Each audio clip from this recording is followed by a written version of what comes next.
Welcome to session 10 of Abandon Hope. When we last left our people, Slash's player Aiden was off having fun with friends and family, and so he died being thrown down some stairs by some kind of a magical circuit connecting two doorknobs. After that point, the rest of the party skedaddled through the door that he had so graciously opened. They found a bedroom with a bunch of piles of bones in it and a big old rock in the bed. There was like half a face sticking out of the rock. And so naturally they tortured the face sticking out of the rock to get him to give up some information. And instead he grew some tiny little limbs rolled out of there, possessed a gargoyle with his flesh, and was ultimately brutally beaten to the ground and murdered by the rest of the party. Anyone have anything else to add? The thing was way creepier than you are leading everyone to believe. We remember. I forgot how creepy it was, so there's creepy. only so much I can creepy it. There was flesh tendrils everywhere. There were a few. Well, the thing is now dead. Now Slash is downstairs, also dead. Probably take him a bit to come back to life. I know one of you could try to jumpstart him or something somehow. I don't know how that works. Maybe you could certainly try stuff. Otherwise, the pool of flesh is kind of sitting here on the ground with the eye sticking in it, and the skeleton of whatever you killed is still in its rocky shell. Well, the eye came out. Yes, it popped out. Oh yeah, it grew little legs and tried to run away, and then you grabbed it. It was running around like a fat gerbil, you said. Exactly, yes. And then you took it. Yes, I don't know which one of us is carrying it.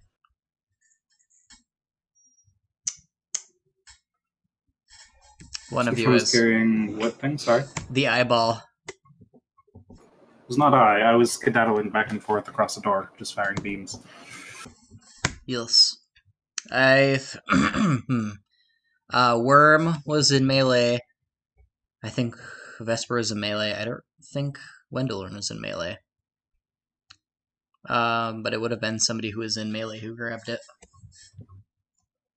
We'll assume it was Worm, I guess. It seems like something he'd do. I have an eyeball in my pocket now. You have an eyeball in your pocket. It keeps trying to escape, but every few minutes you just chop the legs off and it behaves. Ew. What do you do? Well, if I recall, there wasn't anything left to explore in this house, correct? Correct. Well, then we need to leave. Unless there's some other place you want to look.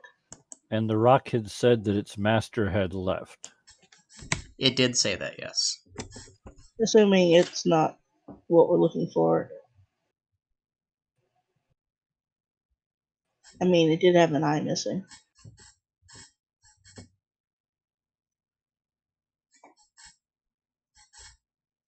So we can either go back out the way we came or figure out how to stuff Slash up the chimney.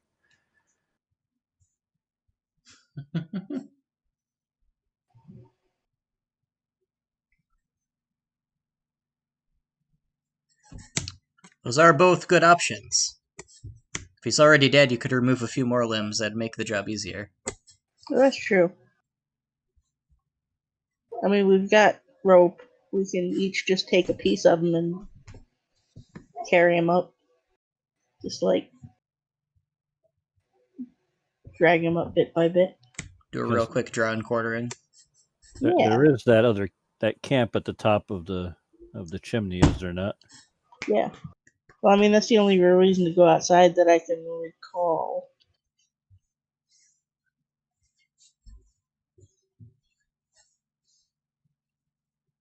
I'm sorry, remind me, what did we do when we left Hope to get to here? You ran down some stairs that brought you to the place with the altar and the gargoyles. Beyond that was a crypt. There was a coffin in the wall. You kind of tore through that. You went through some more stairs. I think I retconned it to be a spiral staircase. It was going up. Yes. And it brought you to the stone mansion sort of place, which is basically where you are now.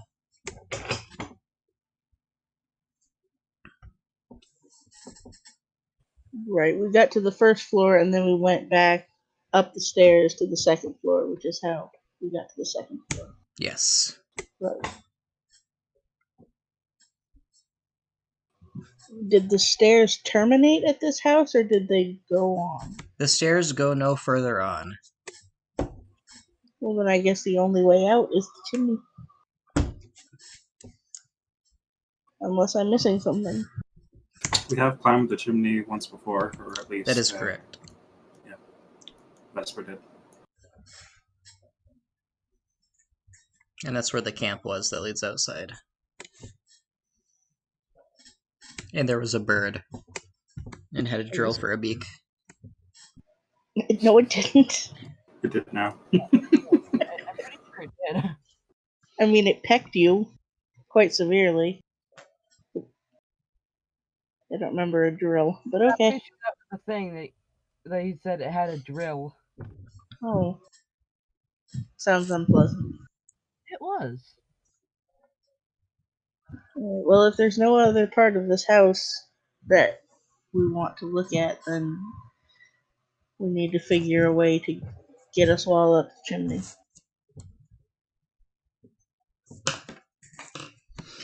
The chimney is wide enough that all of you except for Slash in his ordinary condition could fit through.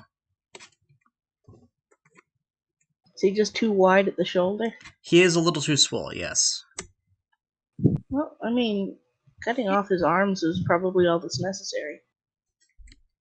Does anyone have any kind of magic that could help them with that without having to mutilate him? Like, of Is course that is an mutilating option. him necessarily a bad thing? I mean, it's not going to cause any permanent damage. Not necessarily, it just might make things awkward trying to carry all the pieces up between you all. Yeah, I was gonna ask, what happens when I come back to life? Because I thought I lost an arm or something before. Yeah, you will, so long as death works as you guys have all experienced before, regenerate any missing limbs or body parts. Gotcha. I do not have any spells that will make this any easier. I do not have an arm be gone spell. I could probably magic missile his arms away, but Well, yeah, I mean, anyway, you can make removing his arms a little more convenient. We have knives. I have several. Well, yeah, but this might, like, cauterize it at the same time so it won't bleed all over the place. Speaking of, Ivor basically threw all of his knives during the last combat, so I'll just take a minute real quick to go around the room and all the Okay. knives are just scattered on the ground. I'm at 0 hit points. Why am I at 0 hit points? Did you end the combat at 0 hit points? I really don't think so. I feel like you might have gotten smashed by an axe.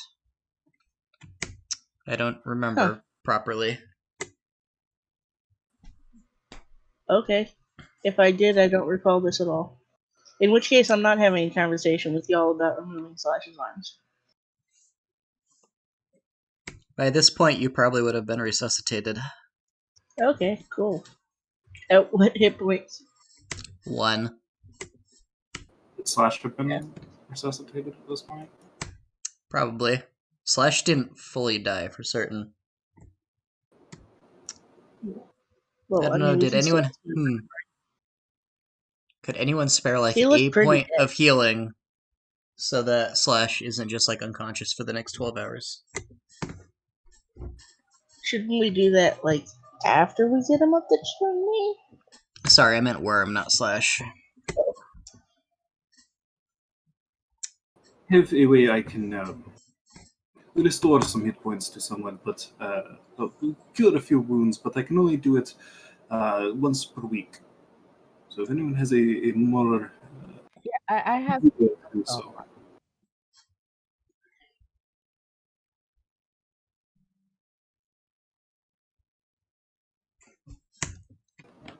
Is Vesper able to offer some healing to Worm? Yeah. Oh, I suppose if I'm down, I did not pick up the gerbil eye. Someone else is gonna have to do that. Vesper probably did that. I suppose I can thanks for you. Since when do you not pick up potential pets? Just keep the little eye on a leash. You don't even have to Oh cut my the legs off.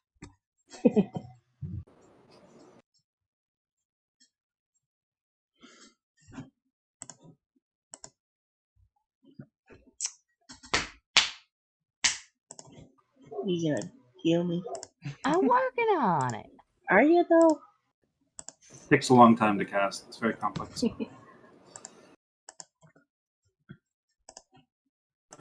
I actually do imagine that in this world, of any worlds, I figure healing spells are not particularly the easiest things. Probably not. Here you go. There's your healing. Hmm.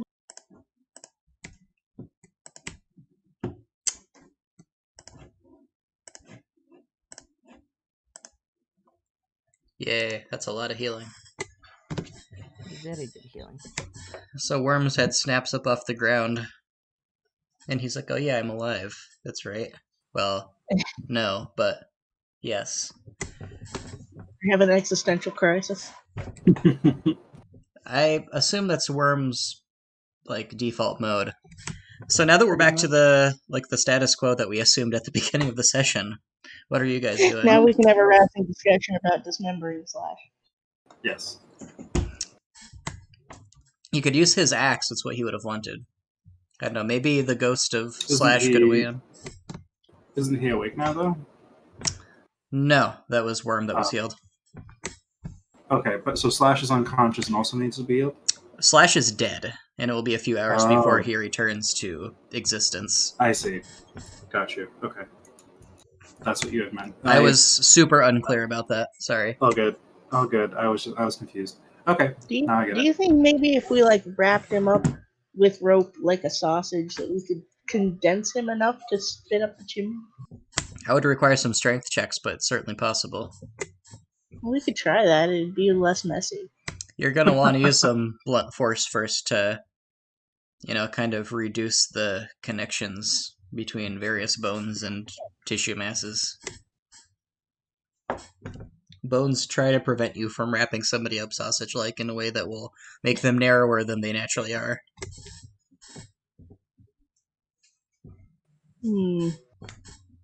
Well, it's worth a shot.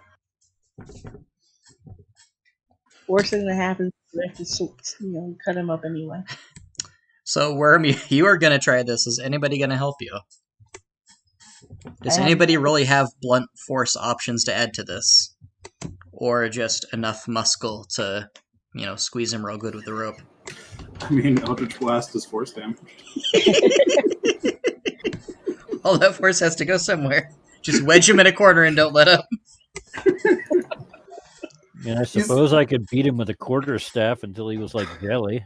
Let us back up for a moment. Do we know that we need to get through the chimney?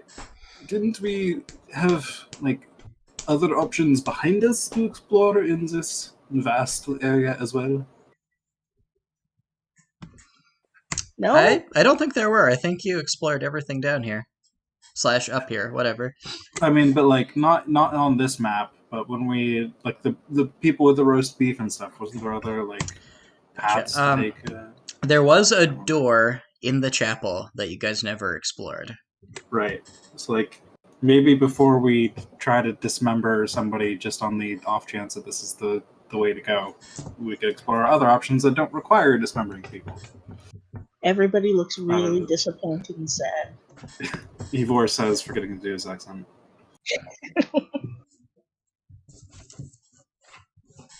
I suppose Just we could just a not thought. cut him up. I guess.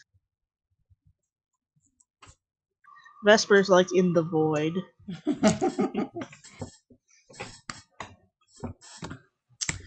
Alright, if that's what you guys are doing, I'm going to... it's a thought. I don't know if It is agreed yet. certainly a thought.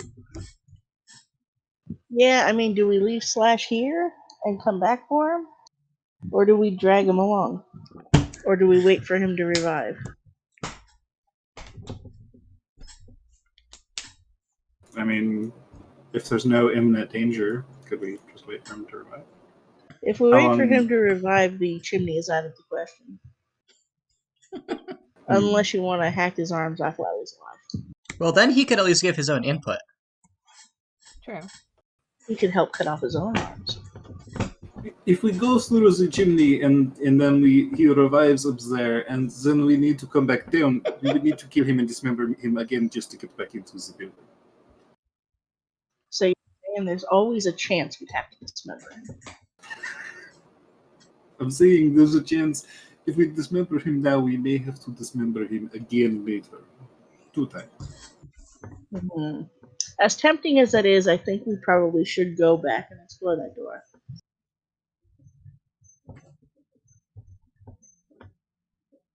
You do make a compelling argument, though.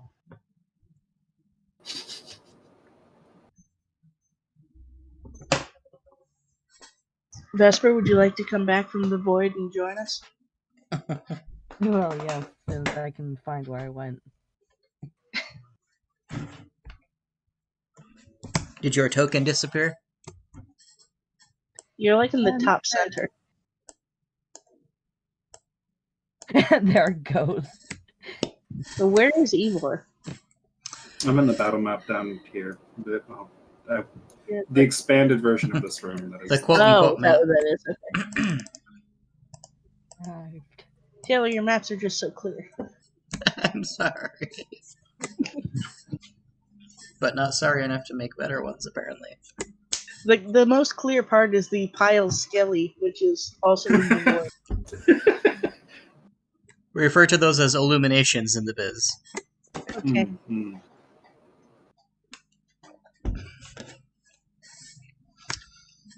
If you have a day short rest, then Slash will wake up at the end of it.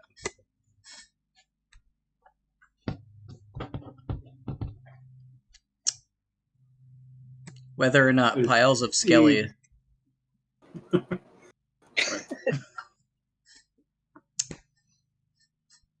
The hero was going to say a rest would perhaps give us a chance to heal some wounds as well. Not all of us are in the tip-top shape.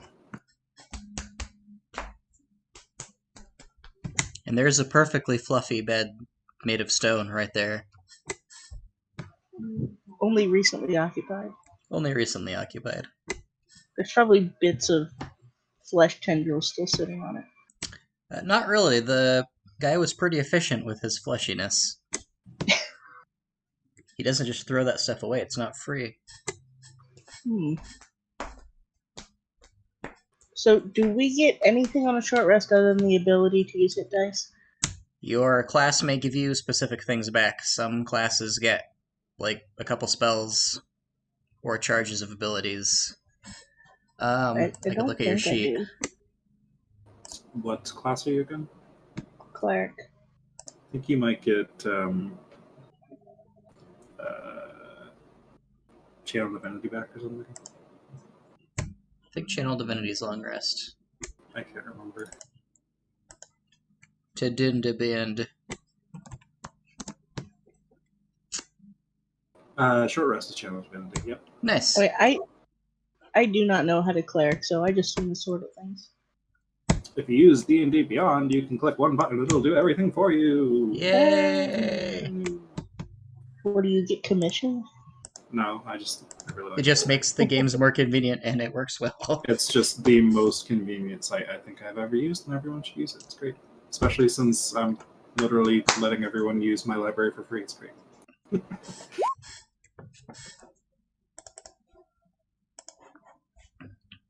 I will roll... Oh god. Hit die. Oh god. Oh, I'm sorry. I will roll an other hit die. There we go. The random number gods does not smile on the party today. No. That's fine. Igor is fully healed now. Huzzah. And Slash, you will return to life, you are going to be at you'll be at 1 HP. You can use your hit dice to heal. And your limb has regrown.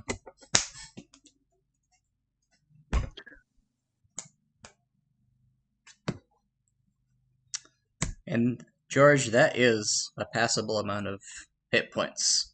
It seems Wendelorn, as usual, takes things slowly and methodically. Why is your hit die only a d6? Because I'm a wizard.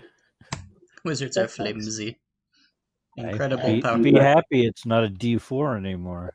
So am I just 1 HP or am I rolling to heal? You're at 1 HP, but you may use your hit dice if you have any. Ooh.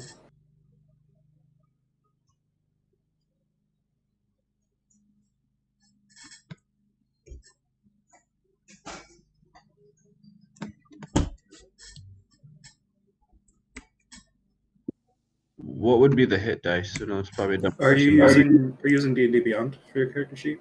Yeah. Click the short rest button at the top of your sheet, and then there's a roll hit die button in there. Okay. Yep. I see that.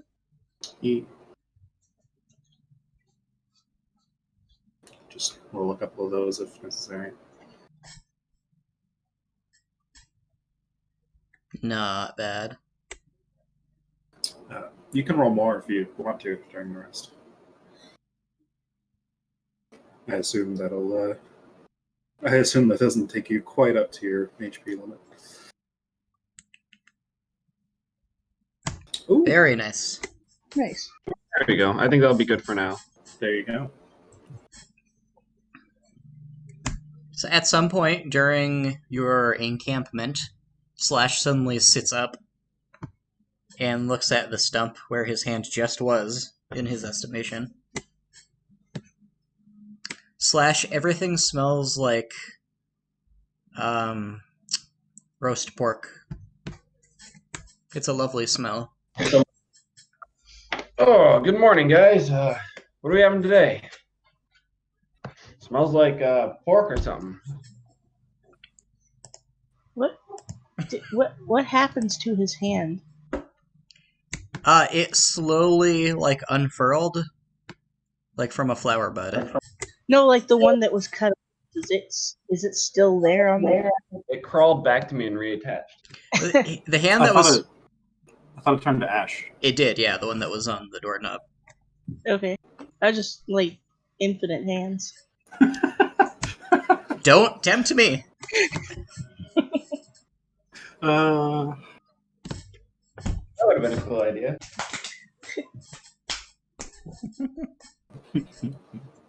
It's only a step away from infinite Hans. That's the most powerful kind of Hans.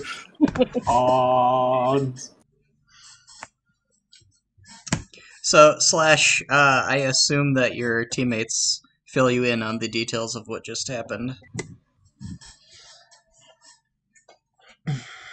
As well as we can. So the eyeball is still here? Vesper has it. It's Why are we holding on to it?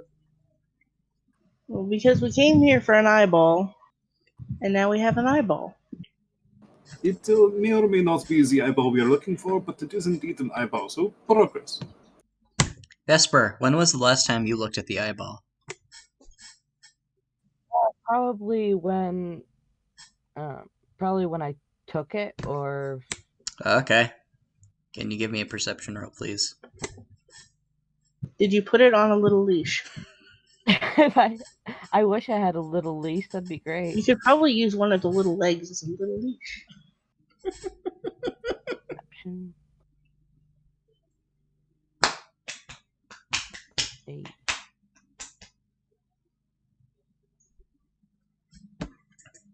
Okay. Don't worry about it. Okay.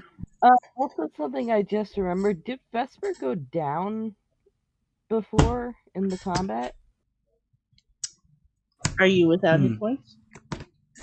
Well, the thing is, because I wasn't online, it didn't Oh, keep yeah. anything in my sheet. So was it And I Vesper couldn't not...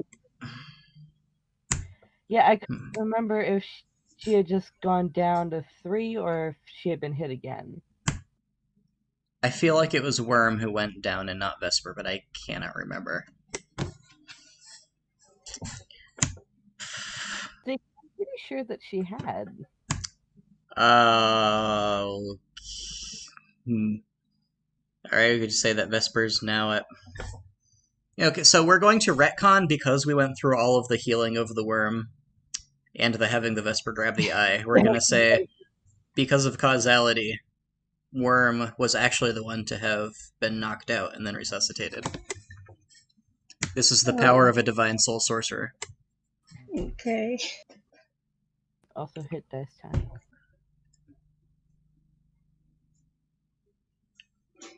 Not bad. Nice.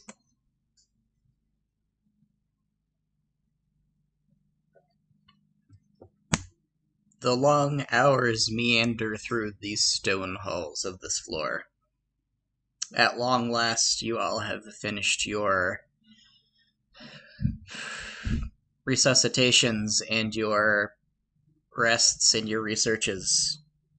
And what is to such denizens of the underworld as you, a short rest has been completed.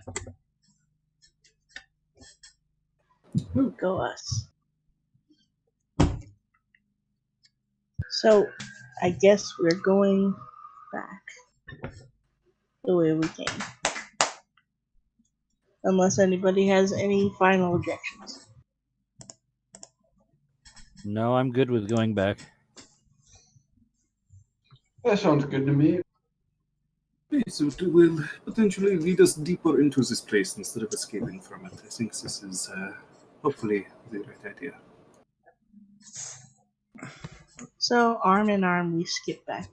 Arm in arm, you skip through the darkness of the stairs. Through the darkness of more stairs. Through a stone mansion. Through stairs. Through a crypt. Man, there's a lot of stairs. You are now in the crypt. You got to this crypt from the room with the roast beef mummies by passing through a hidden passage in the bottom of one of the coffins.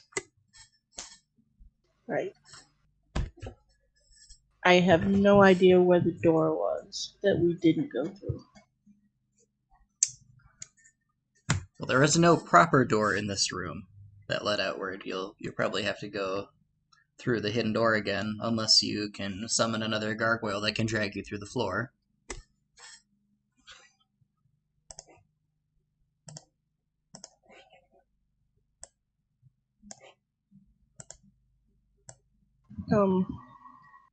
Probably not. So that opening was in one of the coffins on the side of the room, right? It was, and you can fairly easily find it again. So we don't still have the map for that place? And I can grab it from the other room again, 1 second. It wasn't terribly helpful the first time.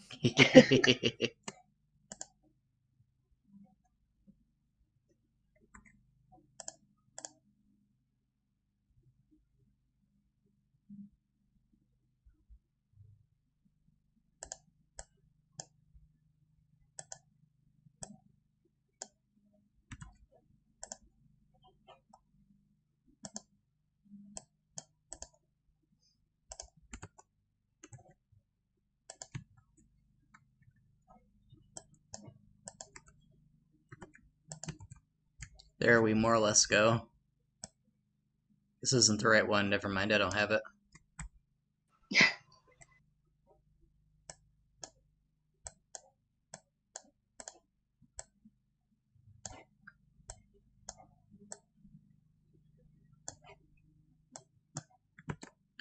And the drawing does not want to cooperate with me. This is fun. Alright, so we got some stairs right here. There was a totally not to scale altar in the middle of the room here. There were a bunch of gargoyles. There's a big old pile of gargoyle parts like here. And that was all cleaned out of the way. In the crypt, there was like a bunch of coffins and sarcophaguses.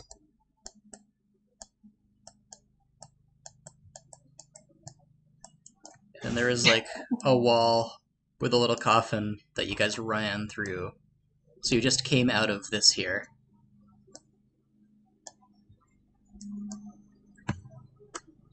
And you can find your secret hidden sarcophagus, like here. Okay. And down below, there was a roast beef room. That was above, right? It was below. Or at least on the same level. You were dragged through a floor and popped up through a floor.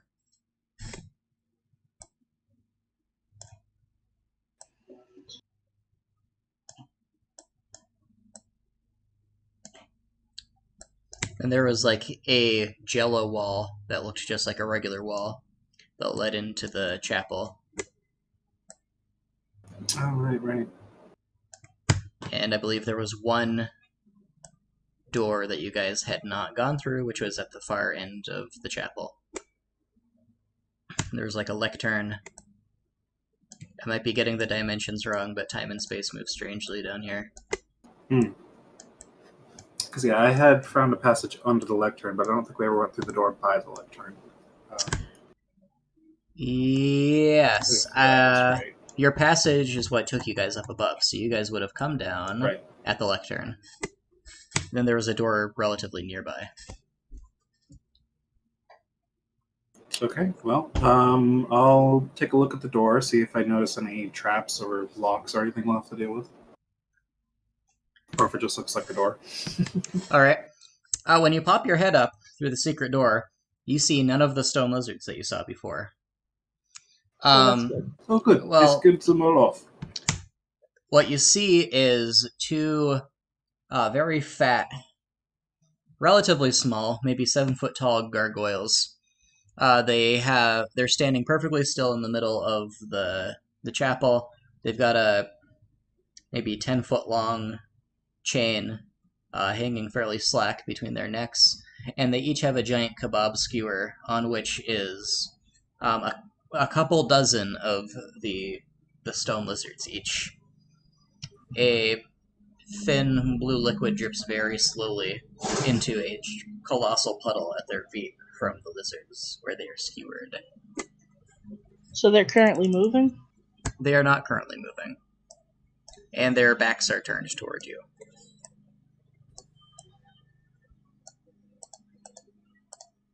They're these two guys. Are they not moving as in like a living thing that's not moving, or not moving as in something that's stone and completely still? I mean, they look like stone statues, but you've been dealing with gargoyles that look like stone statues down here, so you're pretty sure that they can move. They're Okay. perfectly still at the moment.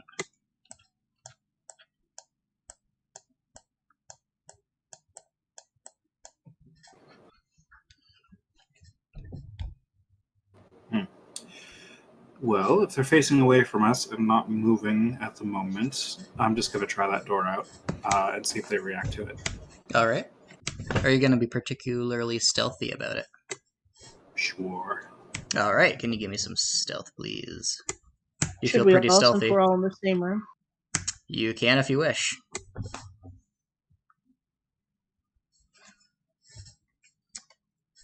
So Ivor and, well, Worm for that matter, you feel pretty stealthy. Ivor, you delicately move on your feet through bits of pew and lizard rubble. Make your way to the door. And this is a wooden door, and it has a iron knocker on it. Do you engage the knocker in the handily way that the others have opened? First, I'd just like to kind of inspect around the corners and edges of the door, see if I notice anything that might be like a trigger to a trap or anything like that. Like All right. little wires or strings or... Give me perception, please. Perception. I'm sorry, investigation is probably the proper thing. Yeah, you investigate very well. Ooh. And you find nothing that seems to be a trap. Is the knocker made out of just normal metal? Looks like it. Yeah, I'll reach up and grab it, and I guess instead of knocking with it, I'll see if I can pull on it to open the door like some of the other doors open. You pull it, and there is a thin and fairly flimsy chain that engages on the other side of it.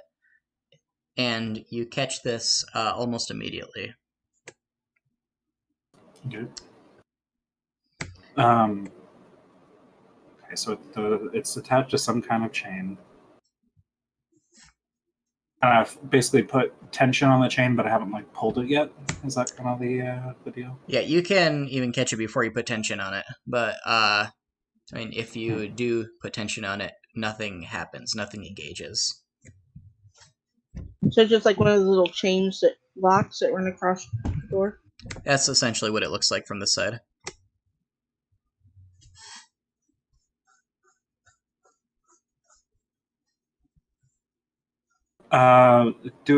If the door is creaked open a little bit, can I like see into it at all?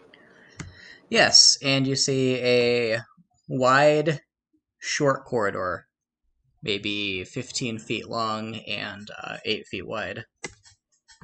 Okay. There is no lighting in the corridor, and you can see what appears to be an identical door on the other side.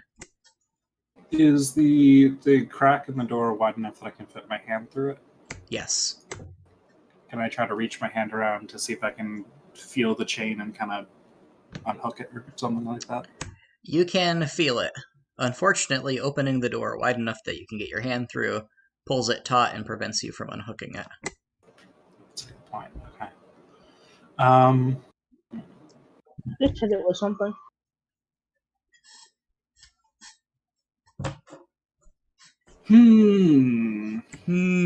Indeed. I do have one more vial of acid, I will whisper to whoever's near me. But it's our last one, and if it's Just like we whack won't it have with a any- knife or something. It's a little tiny chain.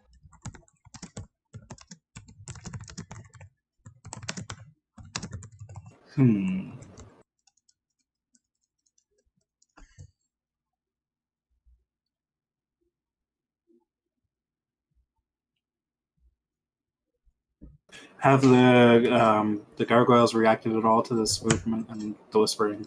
They have not. I kind of elbow Ivor out of the way and stick my sword through the chain. My wrist kind of bends in the door frame, like. So you're attacking the chain with your sword? Yes. Alright, can you give me an attack roll, please?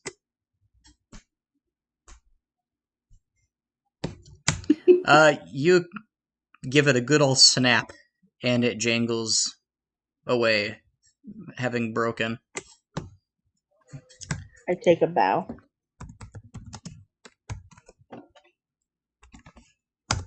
A silent golf clap. A very stealthy golf club. Indeed, like no actual impact, just the motion. Can you make me another stealth roll at disadvantage, Worm? You let out a happy yay! And the two gargoyles' heads swivel around to look at you. So hey, now would be a good time to go through this door. They begin the process of stomping toward you, drawing the I go chain through taut the behind door. them. What do the rest of you do? Slash Wendell and Vesper. Nope. Well, do I still have my weapons with me? You have your weapons, yes. Well, it's Slash, so I think you know what he does. Does he slash? He is going to pull out the great axe and run towards the gargoyle and slash. Alright, and what is the plan of the others of you? They're just trying to have their lunch, man. I'm through the door already. Yeah, I'll go through the door as well. Okay. There are no traps on the other side. You get through easily. Well, that's good. I didn't even consider that. I'm going to stand here and watch Slash dismember gargoyles. All right. What about you, Vesper? I'm In the no void. out of there. What's that? Door. It is a good option. You go through the door. How far? I mean, how close are the gargoyles to the door? They're about 15 feet. 15 feet from you. I suppose they're about 15 feet to the door also. 15, 20. I was gonna say, am I going way out of my way to attack them, or You are are they intercepting kinda right- them as they're running toward Worm. So no. Gotcha. All right, can you make me an attack roll, please? Against this big old fat gargoyle.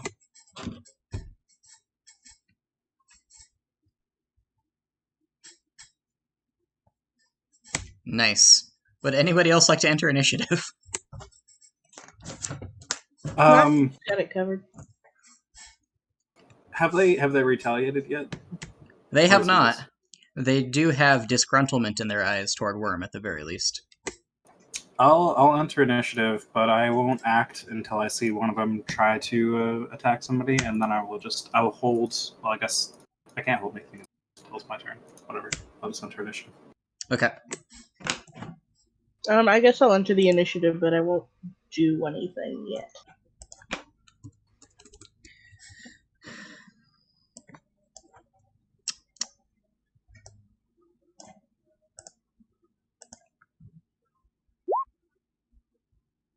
Perfect.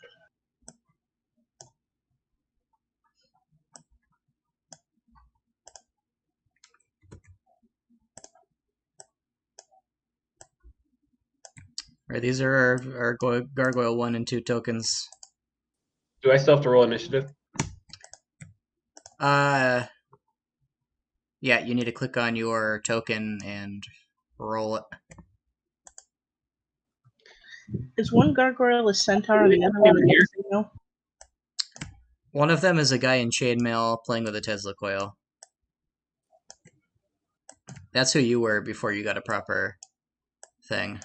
Now I gotta remember how to add the custom boys.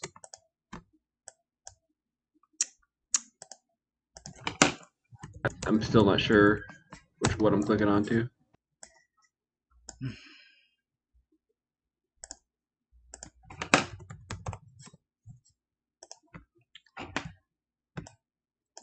Did I never add slash to this page? One second.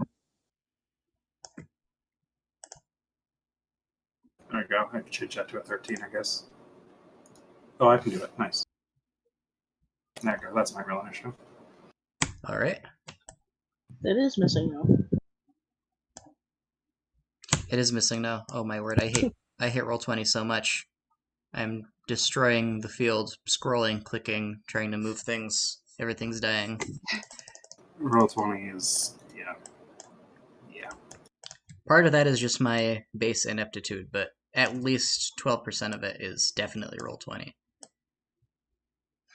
That's an important 12%.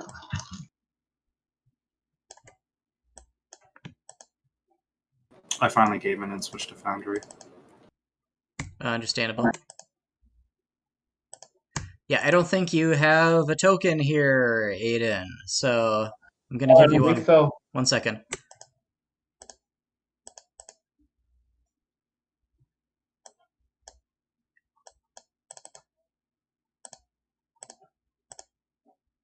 Okay, now you can click on slash and finally roll initiative, and it will show up in the turn order counter.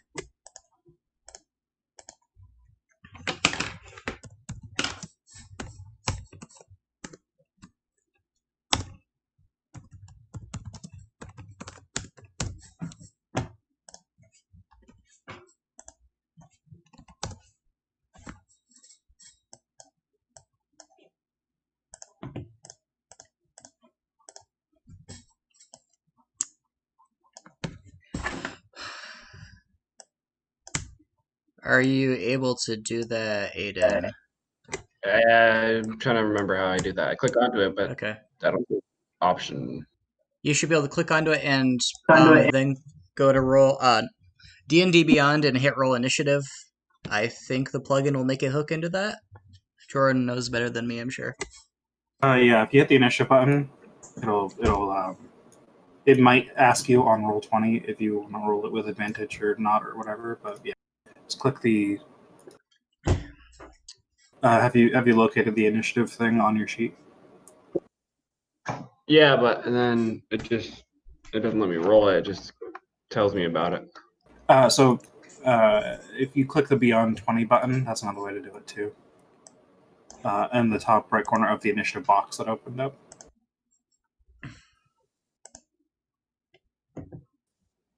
Okay.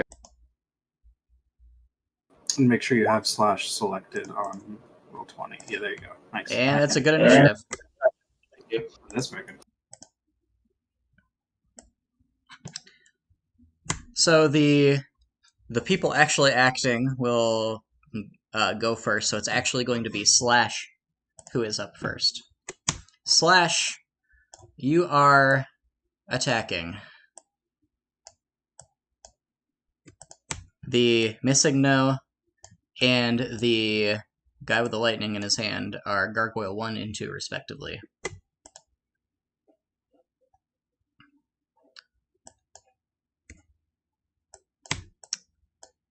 So you already rolled a hit, correct? I already hit him. Yeah.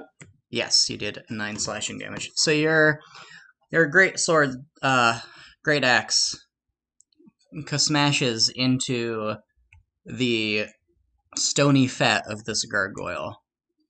A thin blue liquid sprays out of the cut and hits you, dealing 1 whole point of acid damage.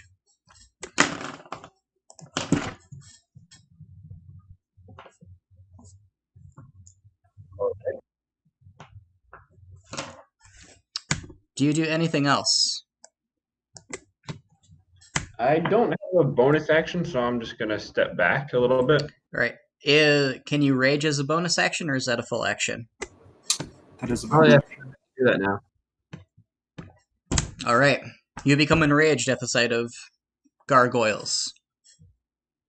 They particularly enrage you after all of them that you've seen that have not enraged you. This is the gargoyle that broke the Slash's back. Right. It is gargoyle number 2's turn. And he is going to try to run up and around you. He's trying to make the chain tie you up so that you're caught between them. Can you please give me a strength roll? Me or Slash, please.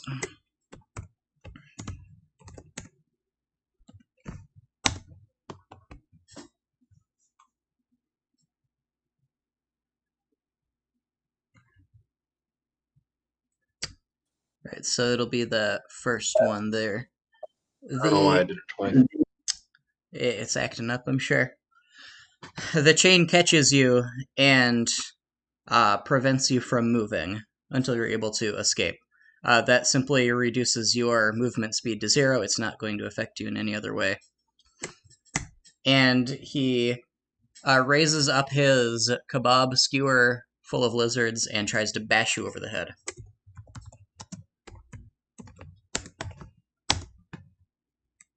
And a 9 will not hit. That's his turn. Gargoyle number 1. He is. I like how even though I can't even move. They think they've got you right where they want you. Gargoyle number 1 is likewise going to try to bash you.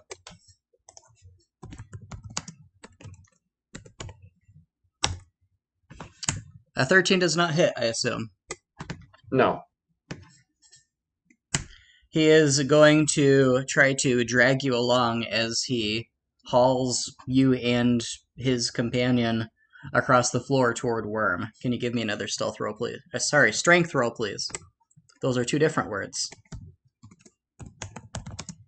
It's gone through the door. It's going for the door. Ah.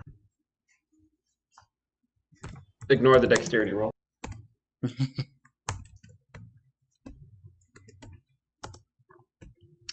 Somehow he manages to drag both you and his companion across the floor, pulling you into melee range of Worm.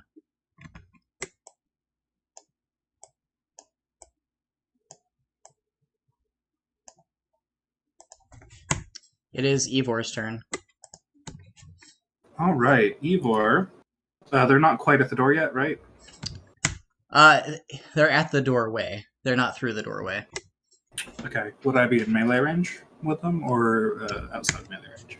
If you wish to be in melee range, you're in melee range. Otherwise, you could very well have, just been 5 feet back away from them or whatever. Okay. I assume you were standing vaguely in the doorway, watching them. Sure. Do I have line of sight on them then? You have line of sight on the I'm first within the one. doorway? On First number one. Okay. And since they have been aggressive, I will indeed attack. First off, I'm actually going to rush back into the room by them, like in there, and use my bonus action disengage so that they don't get attacks of opportunity on me as I rush by. This will trigger my bolts from the grave. Oof. I'm afraid an 8 does not hit. Indeed. So instead, I will yeet a dagger at the one, this one. I didn't see a ping there. The one closer to There me we now. go. Number 2. Ooh, there we go. Oh my. Yeah, that crits. So I guess that would be 10 damage for the piercing, because we're just doubling it, right? Yeah, we're doubling So, whatever the base damage would be. Okay, so 10 damage from the original dagger hit, and then another 20 damage from the sneak attack hit. Nice. Critting. You destroy it. total. So, can you describe how you destroy a giant fat gargoyle with a dagger, please? All right, so as I rush behind it and I point my finger gun at him and I fire the beam of purple energy that is probably familiar at this point, it goes over its shoulder and it kind of it distracts it for a moment. It looks back and then there's already a dagger in midair coming at it. It just hits it right in the face and it goes down. Nice. All the delicate carved work of its face just shatters beyond recognition. A gigantic split goes all the way down to its shoulder from where the fracture begins in its face. One of its tiny little gargoyle horns falls off altogether, with whatever was anchoring it to the rest of the skull completely disintegrated. The thing slumps down, and Slash is now free. Do you do anything else, Ivor? That is my turn. Worm, what have you wrought? What continue you to write? Well, is this thing facing toward me or away from me? It is facing towards you. Number 1 is. I'm gonna go stab at its big old belly. Stabify it.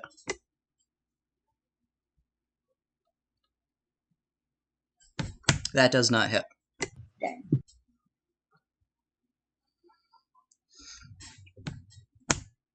Your blade goes right under the armpit. You're sad. I am sad. Do you do anything else? I do not. Alright, Wendelorn.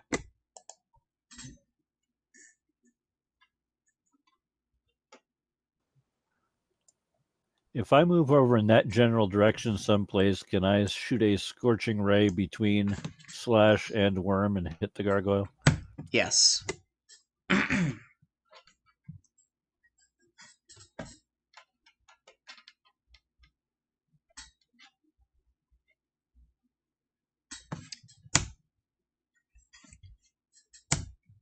The second one certainly hits, as does the third one. And you also kill a gargoyle. Can you describe how your fiery bolts kill the gargoyle, please? They would just come shooting out of my hand and envelop it in flames. And the flames would just dance all up and down its body until it was destroyed. Lovely. That happens.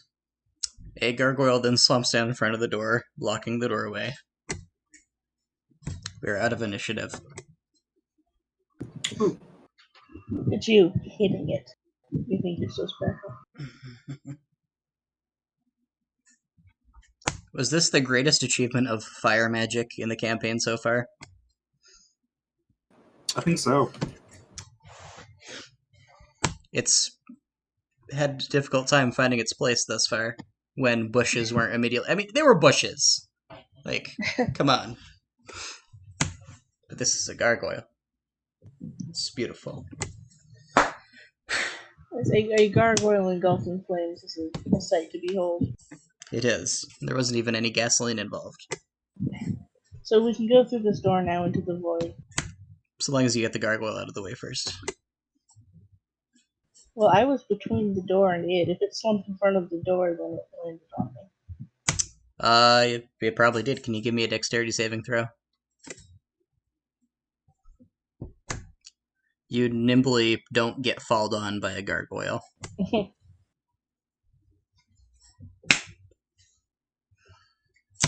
After a minute or two, the flames die out, leaving crispy fried gargoyle and a rotisserie steak of stone lizards lying there. Slash is gasping for breath, the chain having just now uncombed done from his throat. English is hard. It really is. So, can we drag it out of the way of the door? You can drag it out of the way of the door, yes. And you can Drag it out file of- through the hallway, if you are so inclined. File.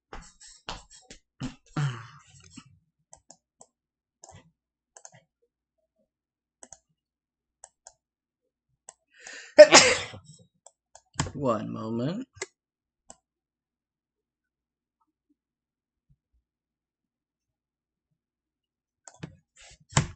On the other side of the hallway, there is a similar door. Would someone like to open that door? Or, check it for chains, traps, etc.? Well, that's Eeyore's job. And or Slash's job. I can indeed check it for traps. Alright. Can you give me investigation, please? Nice. This door feels very firmly shut. There is some tension that doesn't feel like the tension of a chain that is keeping it shut from the other side. There doesn't seem to be any mechanical latch holding it closed. It definitely opens toward you.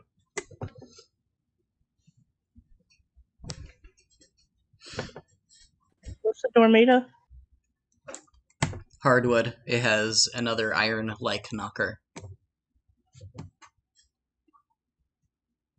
Well, we could knock. I guess I will do so. Nothing happens. I will attempt to open it.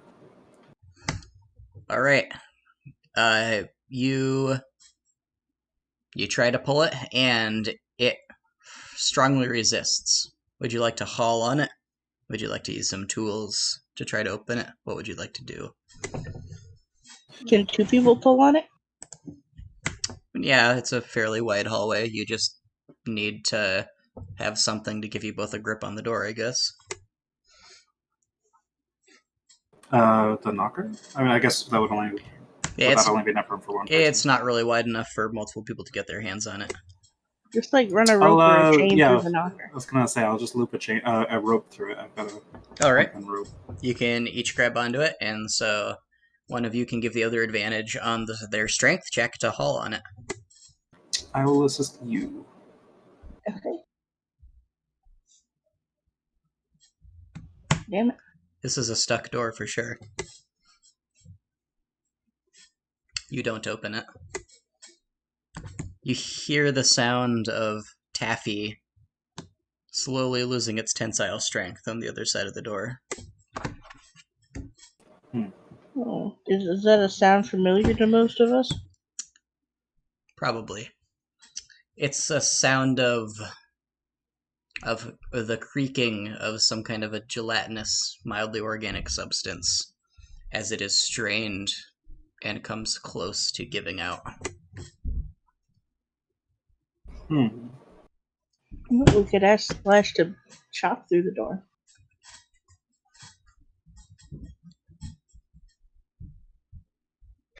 Can the door be pried? Maybe. Nobody's tried yet. Does anybody have some sort of prying instrument? I'm sure our weapons would work. I Not still sticking have my the sword in there. crowbar and the hammer that we've been using for this purpose. Oh, well, your turn. If you would like to do so, can you please give me a strength or a dexterity roll with proficiency, Mr. Wendelorn? Guidance also.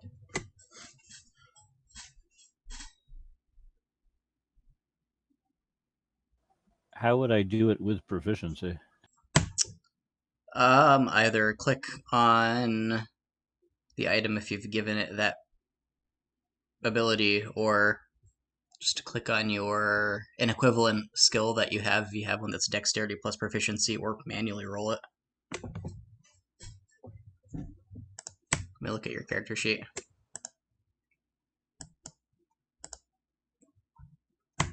And yeah, roll 1d20 plus 4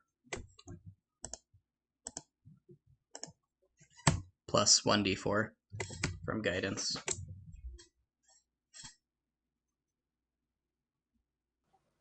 I haven't the foggiest idea how to do that, so I'm just going to roll a d4 or d20, and we can add 4 to that. That's the spirit. You click on the little picture of the Ugh. die on the toolbar on the left, and then go to Advanced Roller. Easier, just grab dice and roll. It really is. Probably. And it's a lot more fun, too, in my humble opinion.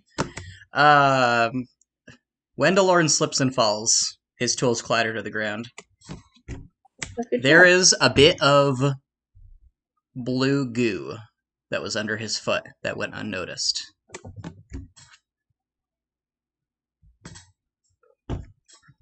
It is seeping now from underneath the door, letting off an awful stench. Are we sure we want to open this door? I'm pretty sure I'm going to scatter away from the door there. All right.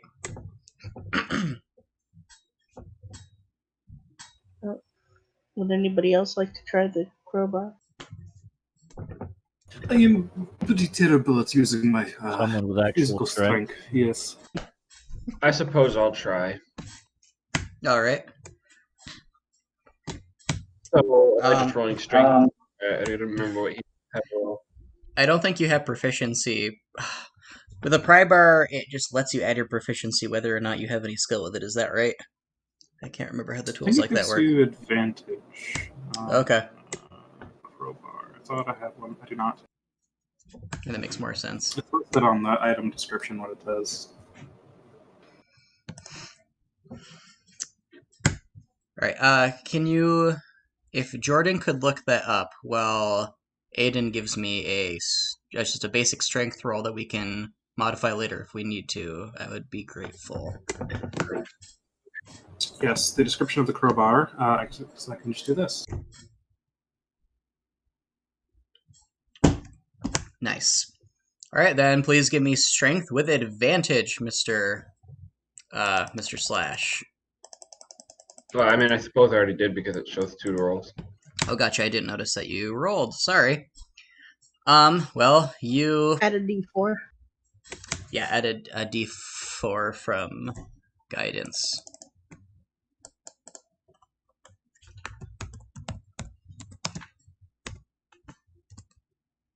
Very nice. Slash swaggers up. He puts the pry bar in the slit between the door and its frame, and he just kind of cranks on it with one arm, and it opens up. With his new hand. With his new hand, yes. And there is a delicate slurping sound as the door opens, and a gelatinous blue mass covered in stony gray scales falls inward. It falls slow enough that you just kind of contemptuously step back and don't get hit by it. It's about the mass of a golden retriever. Of course, not physically looking like it in any way, shape, or form. And a bright blue glow suddenly floods the passageway from the room on the other side. The mass that fell to the ground, though it is oozing, and you can see underneath its translucent surface, underneath the stony scales, there are little black orbs about the size of human eyeballs that are kind of swimming around in the blue goop. The goop itself is not moving. It doesn't seem to be sentient. I would like to just step back several feet. You do so. So the glow is coming from what? The glow is coming from the room on the other side of the doorway. Can we see anything in the room? If your eyes adjust, you can see what looks like blue glop covering the walls of a... it looks more caverny than cut stone-y, like the previous rooms and corridors have been. It seems more of a natural. Yes, and you can see the drop-off of some colossal well or pit, maybe 10 feet or so past, but you can't see what's inside it. But we don't see immediately anything moving around? Correct. Or sounds? Correct. Okay. Who wants to touch it?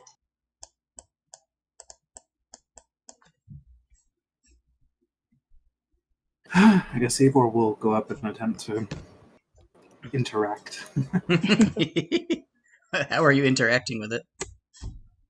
I guess I'll just touch it. Looks like your bare skin.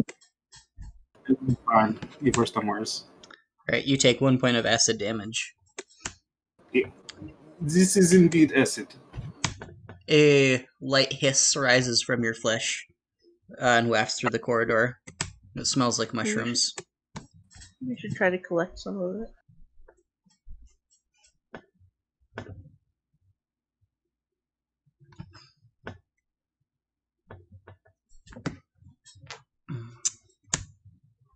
Is there anything we could use to try to fish one of those things out of it? Do you have anything on you, Worm? I'm looking. Just rifling through my pockets.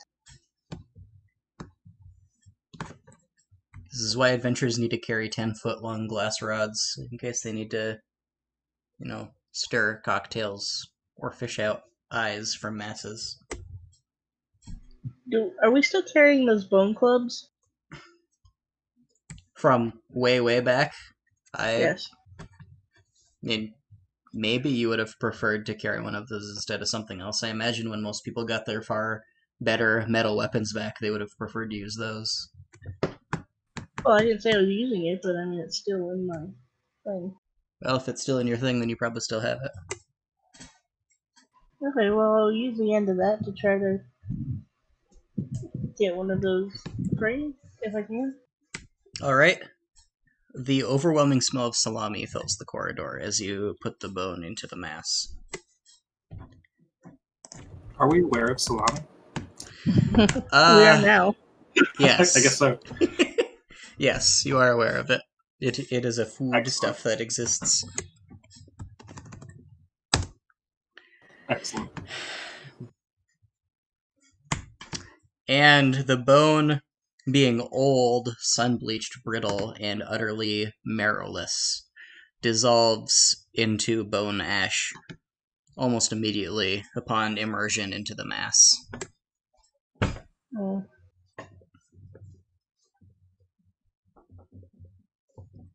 Several of the black orbs move through the blue goop and toward the side of the bone glop that has now been formed, and they seem to be eating it.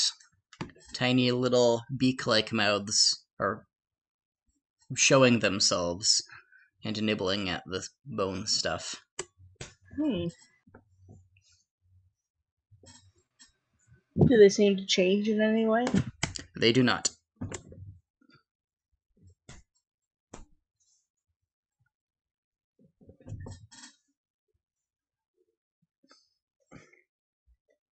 Oh, I have a crowbar too.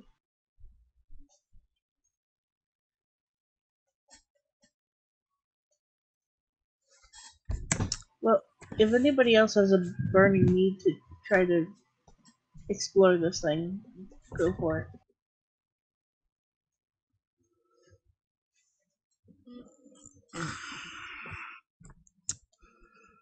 Ivor already touched it. I'm getting the Is it feeling. preventing us from doing anything? No.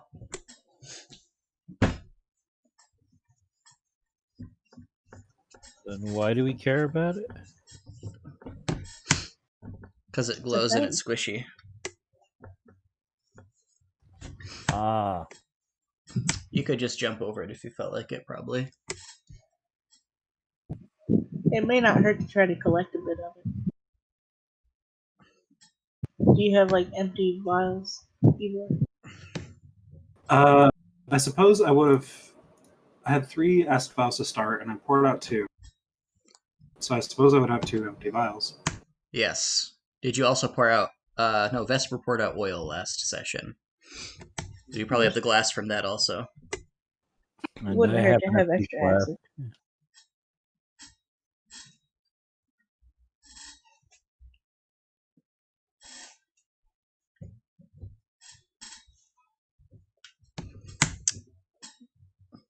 Yeah, I guess I'll collect it then. Alright. You collect a bit of the goop. Are you going to try to get one of the little black orbs? Or are you just scooping up some of the material? One of the I'll just scoop up some material. I think I don't want to mess with that. Alright. Just get the acid, so it'll be useful acid later, hopefully. You easily capture some acid and stopper it up safely. Alright. Vesper, do you want a new pet? It eats bone. So how many vials? That was the 2 previous acid vials, and did we also fill an oil flask with acid? So did I just add 3 more vials of acid, or? If Vesper will give up the... If Vesper will give up the vessel, then you can add 4 more uses of acid, effectively. And you'll have the oil jug and 2 vials of it. Lovely. Vesper, can I use this vessel? Yeah, certainly. All right, 4 more acids. Very good. Do you continue on?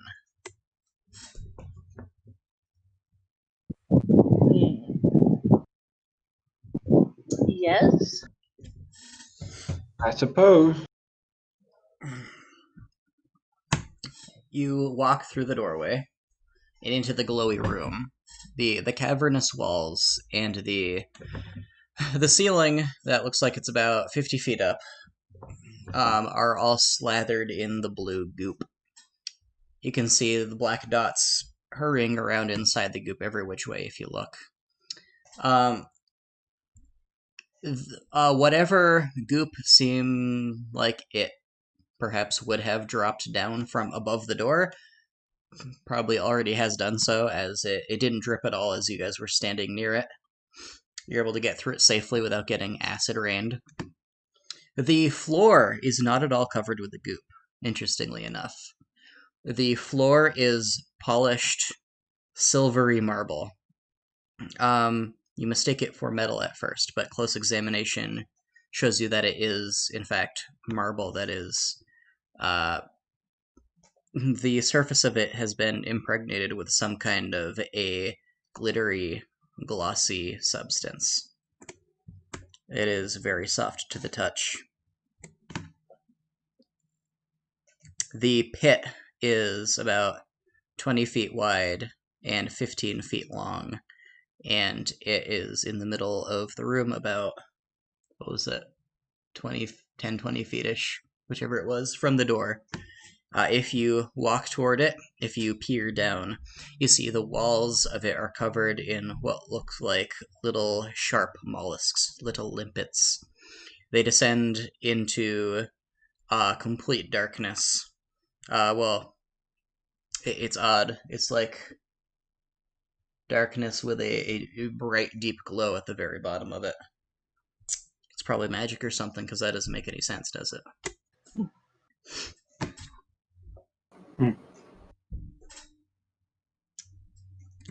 You see no other doors. You see no obvious way to descend into the pit. So the pit is just in the middle of the floor. The floor goes all the way around it. It is in the middle of the floor. The floor goes all the way around it. Any way to leave through the ceiling or the floor other than the pit? Not that you can see.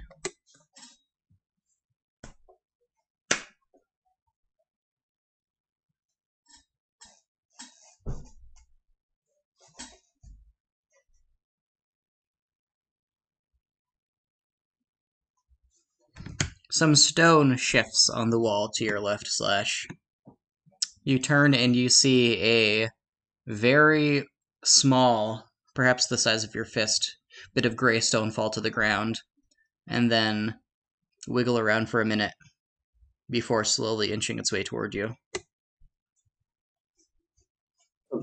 Stone? Yep. How big did you say it was? Perhaps the size of your fist. I'm just gonna kick it away. You kick it away, and it flops onto its question mark back, and you can see little lizard legs wriggling on the underside. It has the tiniest of a little lizard tail and a little lizard head poking out from the underside.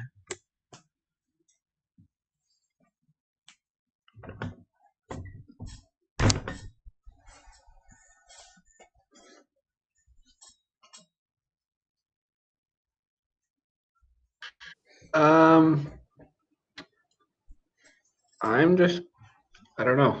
I'm going to wait and see what it does. It does nothing, for it cannot. It is powerless. You kicked it onto its back.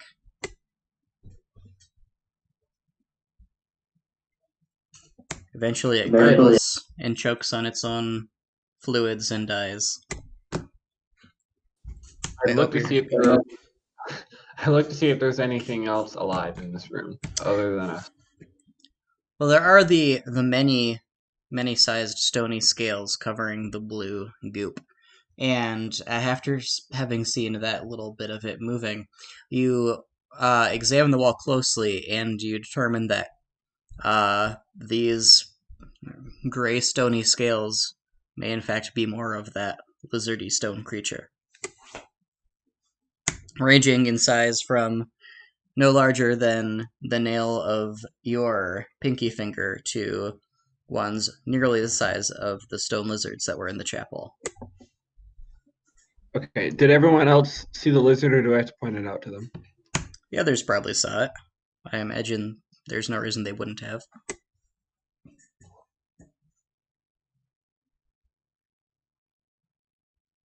So are these stony things crawling over the blue goop without being hurt?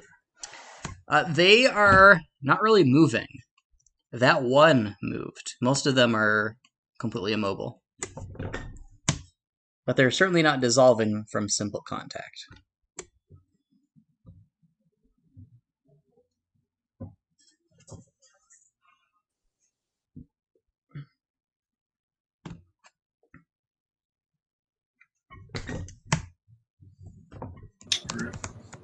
Well, I am going to walk up to one on the wall and poke it with my great axe to see what happens. With a slimy peeling sound, it falls to the ground. This one is considerably bigger. Its legs, tail, and head are more developed. It slowly strains until it pulls itself onto its legs. Then it just vaguely walks, not quite toward you, not quite away from you, just in an undetermined direction, making little beeline tracks.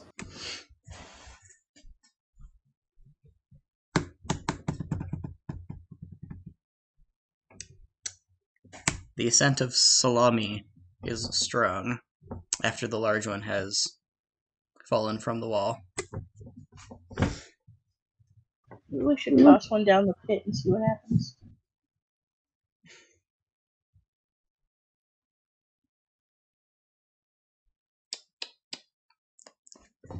I guess so. Would Worm like to do this? Sure.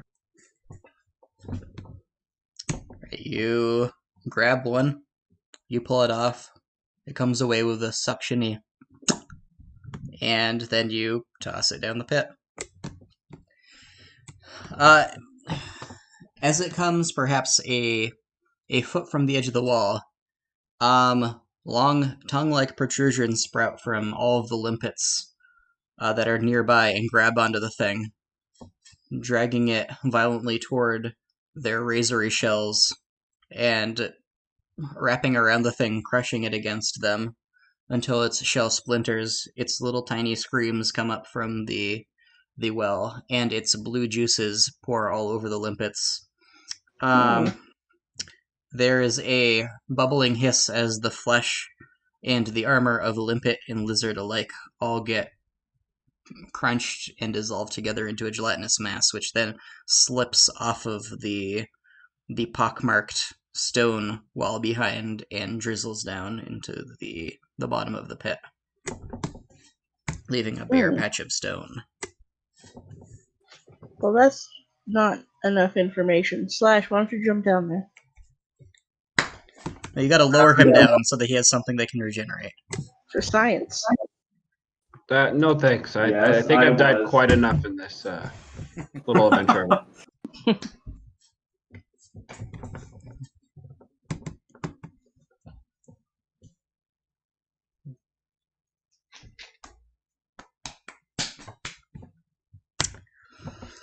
Well, what are the rest of you going to do? Wendell, are you still alive? Yes, I'm just watching the comedy show. Scribbling furious notes. Probably.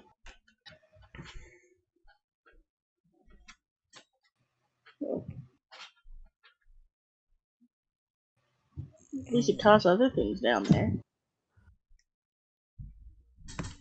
Like what? Like the shish kebab thing. The shish kebab worms.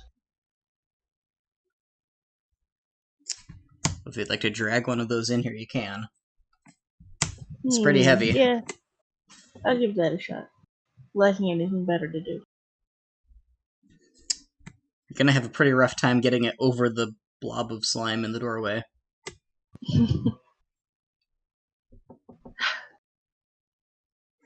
Well, if you take the time to do all of that, Ivor will help. Ivor will help, sure. Ivor will help. The two of you manage through a montage of careful planning and execution to get... Was it just one of the gargoyles or one of the skewers with the lizards on it? The skewer. Or both? Okay. Whichever one. Yes, the skewer. You get it out here. Does it have lizards on it still? Presumably. No one took them off. Understandable. You haul the thing over and just kind of shove it down, and more or less the same thing happens. After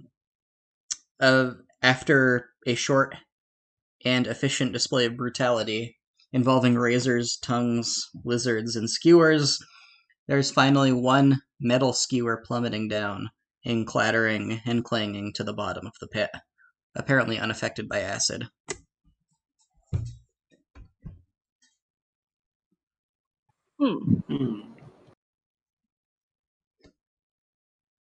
So why are we trying to get to the bottom of this pit? Well, we're not necessarily. We're just seeing what the pit does. This is science, Wendell. Yeah.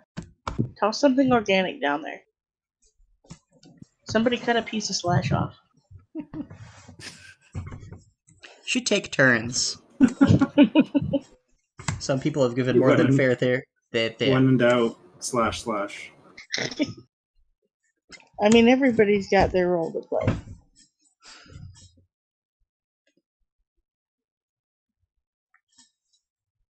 Vesper, would you like to donate a piece? You do have the eyeball, you know. There are some perfectly good roast beef mummies in the other room you could throw down. Oh. I suppose. Does anybody want to go cut off a piece of one of them?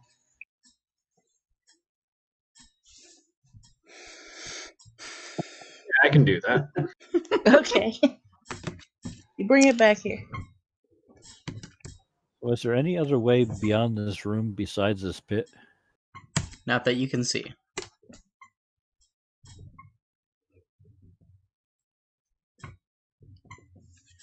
Slash, having received careful instructions from Worm and Vesper on the way in there.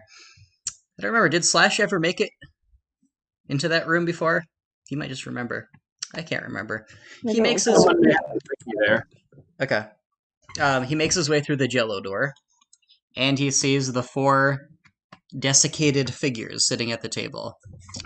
They have various random inanimate objects in front of them that they are not touching.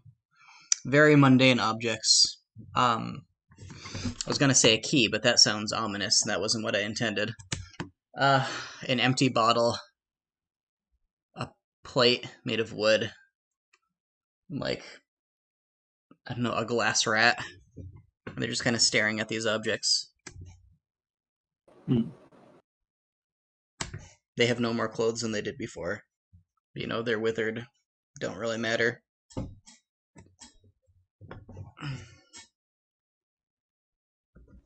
Slash hasn't been here before because he was upstairs with me. Well, Yes. Slash there, who already knows the way. Yes. What do you do?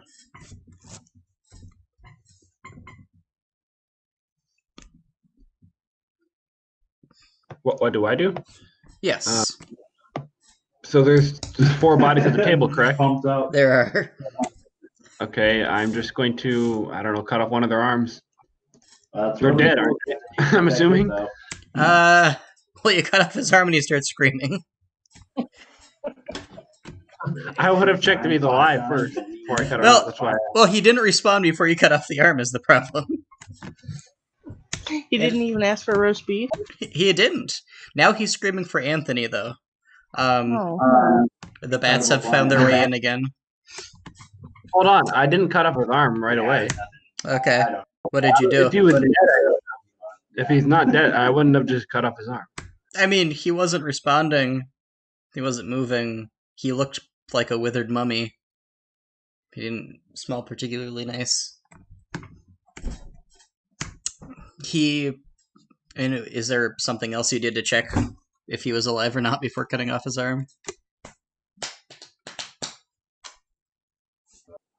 Well, first of all, did anyone come with me, or did I just have to find my way there? Did anyone go with Slash? I just kind of sent him on his way. Yeah, I think that's kind of what happened. Yeah, they gave you just instructions. They told you to run at the wall. You thought they were pulling your leg, but to your surprise, you went through it perfectly fine. And here you are, alone. And it's just 4 guys on the table. There's no food or anything. That's correct. Okay. There's a little bit of dried Vesper blood on the table, but that's Knowing all. our group, I assumed that they wanted to use these guys as organs to throw in, so I cut off one of their arms. And he starts screaming for Anthony, saying that the bats have gotten in again. What? Perfect. The arm remains where it is. You can take it back. No one will stop you.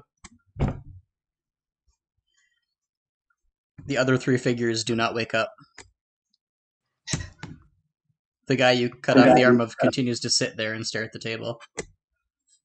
It's Okay. given up on Anthony. You're attuned through the wall, you have an arm. You go through the hallway, you have an arm. Well done, Slash. Toss it in the pit. I toss the arm in the pit. Tongues reach out from limpets. They grab onto it. They drag the arm against themselves, shredding the dried, jerky-like flesh, cracking the splintery, dried-out bone, and generally sucking in the shreds of flesh and bone like noodles into their tiny little mouths. They then quiet themselves again. So, how much space is in the middle of this pit that their tongues don't seem to reach? Their tongues reach a little bit longer than a foot each, so that is about 12 feet on one side, probably about 17 feet on the other. If you were to lower someone down directly in the middle, they could be out of the way of it, probably. So long as they didn't, like, helicopter their arms as they descended. So somebody needs to jump in and aim right for the middle. Now, I could feather fall the entire party down this hole. Like single file down the center. Well, it affects 5 people and basically lets you kind of float down. Would we be able to aim for the dead center of the hole? You'd have plenty of time, you think, when to learn. You've done stuff like this before. Is there acid at the bottom of the hole? Does there appear to be? There probably is now, after everything you've thrown in. Well, I mean, is this something we want to try? You, Worm, at least very much want to try it. That's up to y'all. I can do it if you want. It's a question of whether you want it done. I mean, Worm kind of feels the deeper underground he can get, the better. I'm just worried we don't have a way back up.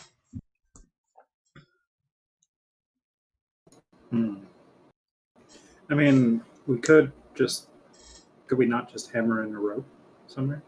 Well, yeah, but we wouldn't be able to. Like, we'd have to attach it to the ceiling directly above the center of the hole. And the ceiling was like 50 feet up. That does leave very little slack for the rope to go down farther, yes. Can we scrape these off of the side of the wall? You could try. So we reach them? I mean, you have seen acid do the trick in the last, 5 minutes.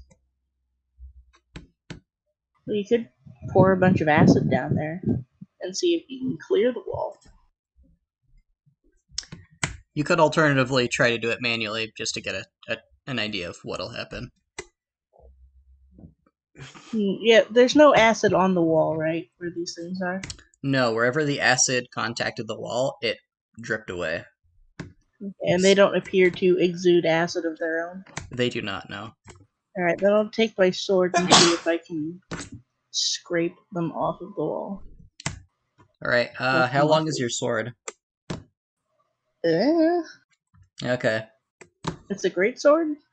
Okay. So, you waddle over, and you start trying to chip. Why am I waddling? I don't know. You're wielding a great sword. That's what you do when you wield a great sword. Oh. They're big old swords. That's legit.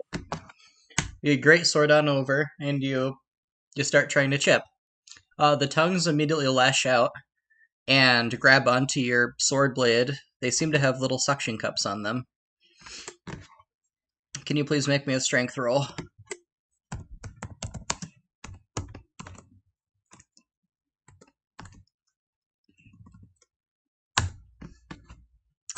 You're able. Yes, pretty strengthy indeed. You are able to haul your greatsword away.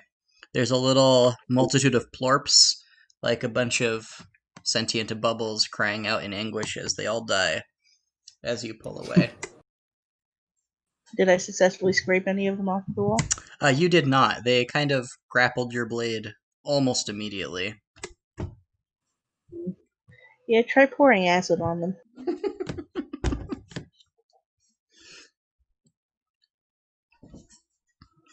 Yeah, I guess I can try pouring a little bit of one application of acid. We have plenty now. Yeah, we have like a source. Your one application of acid burns their shells and seems to seep into the crack between their little grabby arms and the wall, dissolving them, causing them to peel right away and fall screaming to their deaths. You Wonderful. cleared a small patch about the size of your face. And Now how you, deep is this hole? I know, maybe a couple 100 feet down. That's a lot of little barnacles to It acid is. You do have an unlimited supply of the acid around you. It'd just take a while. Well, I mean, we've got time. Does anybody want to dedicate the next month to clearing these walls with acid?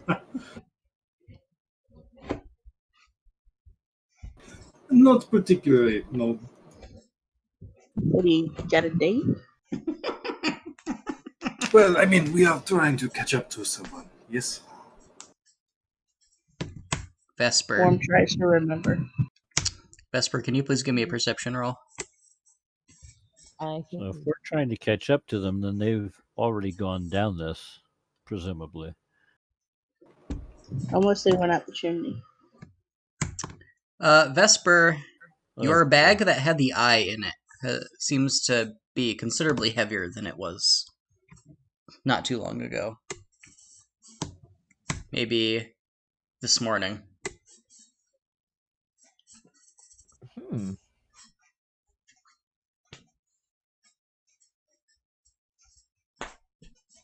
I'm gonna carefully try and open it. You open the bag. You see the eye staring at you. The eye now has a couple eyes of its own. Ew. The it's not really the skin. The membrane of the back portion of the eyeball is now swollen up. It seems to have noodles or tentacles writhing beneath the surface. It's swollen to about the size of your fist. It has its little legs are now they don't all end in little pinchers, and it has a little mouth full of teeth, and it makes a tiny screaming sound at you. Christ, that guy we killed is like reforming through the eye. He's gonna leap at you and try to rip your throat out. Very good. Does a 6 hit? Almost. I'll give it that. You reflexively smack it out of the air as it flies towards you like a bee, and it plorps into the ground. It picks itself back up and tries to escape. Am I anywhere nearby? You are nearby. I'd like to try to grab it. All right. Can you give me an attack roll, please? With any weapon that you have proficiency in. Well, I wasn't trying to stab it, I was just trying to grab it. I am aware this is just going to be an unarmed attack with which you have proficiency. You're able to sink your greasy hands into its noodly mass and grab it, keeping its pinchers and its teeth well away from yourself. Vesper, where's your bag? I assume I still have it in my hand. Well, I'm gonna try to Yes. shove it back in the bag and tell her to shut it tight. You successfully shut the bag. This is a nice, thick, sturdy bag. Is it fighting at all? Oh yeah, it is. It's certainly fighting. Right, but the bag's holding. The bag is holding. Is it a bag of holding? I doubt Does it. that be convenient? Well, it It is would- currently holding, so. This is true. Okay. Maybe, like, tie that at the top or something very secure. And keep an eye on it. Yeah. And maybe toss it down the pit.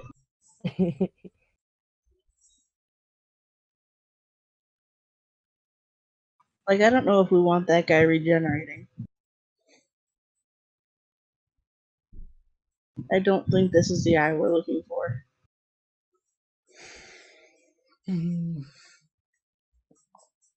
Sounds logical to me. Now, in that case, the eye whoever else took is also not the eye we're looking for. Maybe it killed them.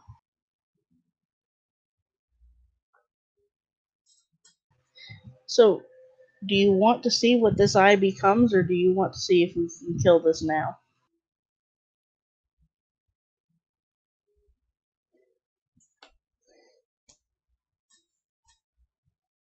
I'm not sure. What do you think?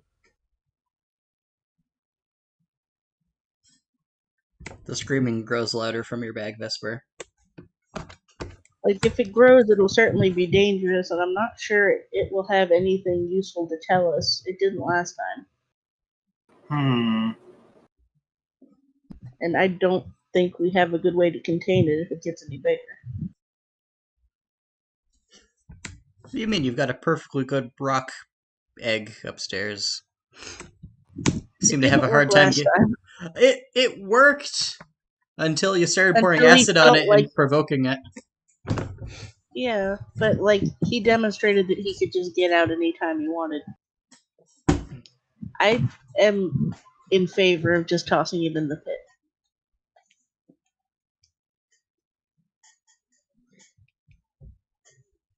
Well, I think I would tend to agree. It definitely didn't seem to provide us with very much useful information last time, as you said.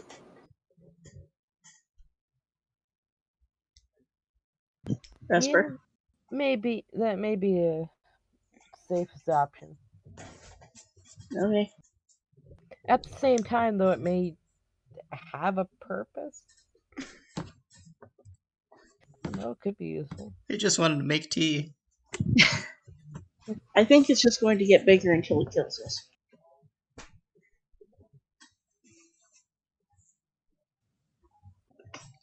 Peer pressure. A large wasp stinger rips out of the bag, Vesper. Toss it in the goddamn pit. Yep. She's just like, nope. You toss it into the pit. The tongues reach out and grab the bag and rip it apart. Grab onto the creature inside, and tear it asunder and devour its meaty insides.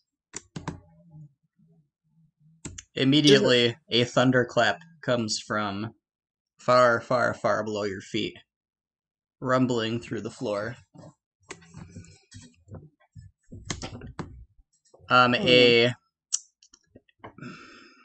A few moments later, a spine rises from the bottom of the pit. One just very long, continuous human spine with a human skull on the end of it. There's no flesh attached to it, but both of its eye sockets are bleeding. It simply rises past you guys on this endless spine toward the ceiling. It seems to puncture through the ceiling of the cavern and continue through. And that's where we're going to end for today. All right, interesting. Taylor, you do like your really long spines, don't you? They're so versatile. Is it just the size of a regular human, but just a really long spine? I mean, there were no eyes. There's just a lot of blood coming from the sockets. It may have been a regular human skull. There were no limbs. Visible, like tissue. Correct. No limbs. Taylor, why are you like this? So I missed last session, but is everyone still level 4? Yeah, nobody leveled up. Yep. Alright, thank you guys for playing, and I will see you all next week. Thank you for running. Taylor. You're welcome. Thanks.